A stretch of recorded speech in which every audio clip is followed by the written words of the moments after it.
Hey, it's me, Dr. Amy, and it's time for another Tuesday tip. Welcome to a brand new month. It is May, one of my favorite months. It's springy and gorgeous, and I love it. So I want to talk about a topic in health that's a little bit overlooked, which is variety. So we humans are kind of designed to thrive on variety. And in a different environment. So now we live in the modern world, right? Where you can go to the grocery store and choose your 5 favorite things that you eat all the time and eat them all the time. That's not actually how our bodies are conditioned, right?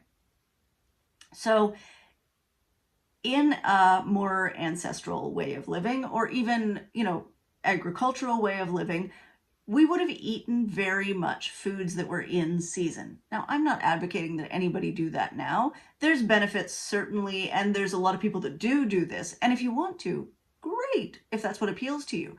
What I am advocating for is a little bit more variety, right? If you see a vegetable in the grocery store that you've never tried, maybe today's the day to try it, right? Figure out what people do with it.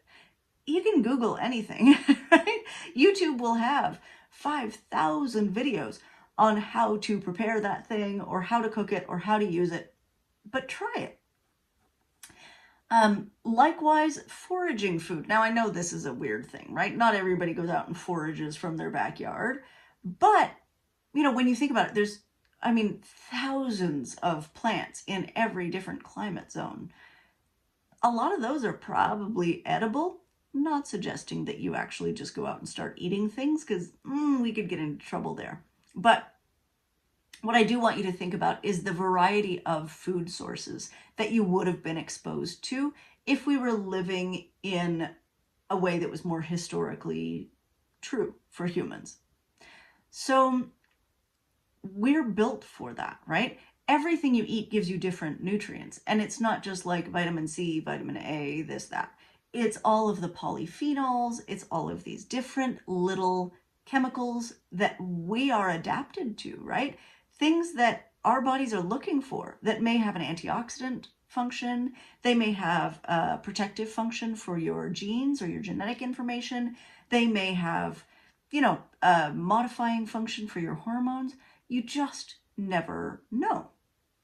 But the thing that is consistent is that the more variety you're getting in your diet, the more of these little strange nutrients you're exposed to, right? And that is what your body needs. That is what your body thrives on. And it's not just food, right? This applies also to activity. So a lot of people get into their one activity, right? They are a cyclist, and that is what they do. But cycling works a very particular set of muscle groups and has its own posture, right? For most people, they're over the handlebars with their neck kind of arched back. That creates changes over time in your body. And some of those changes are not easy to undo, right? And they're not supernatural. They're not supernatural either. Whatever. So your body adapts to the things that you do. And if you're only doing that one thing over and over and over again, right? Spending hours on your bike, spending hours doing whatever. A, kudos for fitness, but B, what about your other muscle groups? What about the structures inside your body? So the way your muscles pull on your bones determines how you put down calcium in your bones. So the shape of somebody's spine who cycles all the time is going to be very different than the shape of somebody's spine who does yoga all the time. I'm not advocating for doing either of those all the time. I actually think this is where variety comes in, right? Mix it up. Do some dancing, do some hiking, do some horseback riding, whatever you want. It doesn't matter what it is, but do some different things, right? And CrossFit, I feel like, kind of gets into this, where they're really trying to move their bodies in different and unusual ways. So really start to think about the ways that you move your body and whether those are becoming a little bit too habitual or not. We will talk more about variety in the weeks coming up. Stay tuned. Tuesday tip.